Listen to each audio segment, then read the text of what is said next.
আল্লাহ পাক বলে যে তুই টেনশন করস কেন, আমি আছি তো। আল্লাহ তুমি কোথায় আছো? রব বলে যে নাহনু আকরব, আমি আল্লাহ তোর অনেক কাছে আছি। আল্লাহ কোথায় কাছে আছো? রব বলে যে তোর শরীরের শাহী রগের কাছেই আমি আল্লাহ আছি। শাহী রগটা তোর যত কাছে, তার চাইতে কাছে আমি রব তোর কাছেই আছি। আল্লাহ তোমাকে পাই না কেন, তোমাকে অনুভব করতে পারি না কেন? রব বলে যে আমি তোর কাছে আছি, কিন্তু বান্দা তুই আমার থেকে অনেক দূরে সরে গেছস, তুই আমার থেকে অনেক দূরে সরে গেছস, তুই বিভিন্ন কাজ করে করে আমার থেকে অনেক দূরে তুই সরে গিয়েছস। আমি তোর কাছেই ছিলাম, আছি, থাকবো। তুই আমার কাছে থাকতে জানোসও নাই, পারসও নাই। আল্লাহ আমি এখন কি করব?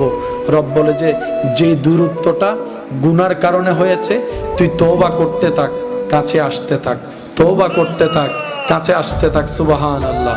তুই তওবা করতে থাক, কাছে আসতে থাক। আল্লাহ তওবা তো করছি, গুনাহ তো আরো দিন দিন বাড়ছে বিভিন্নভাবে।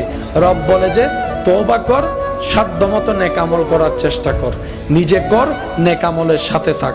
তাহলে দুইটা সাপোর্ট তোর হবে। একটা হচ্ছে করা জিনিসের জন্য তওবা করলি, ভবিষ্যতের জন্য তুই নেক আমল করার চেষ্টা কর। বান্দা তোর চেষ্টাটা যদি আমার পছন্দ হয়, আমি আল্লাহ যেদিন ইচ্ছা হবে সেদিন নিজের কুদরতেই তোকে আমার কাছে টেনে নিব, আর সেই দিনেই তুই সাধারণ বান্দা থেকে বলি আল্লাহ হয়ে যেতে পারবি। সুবহানাল্লাহ।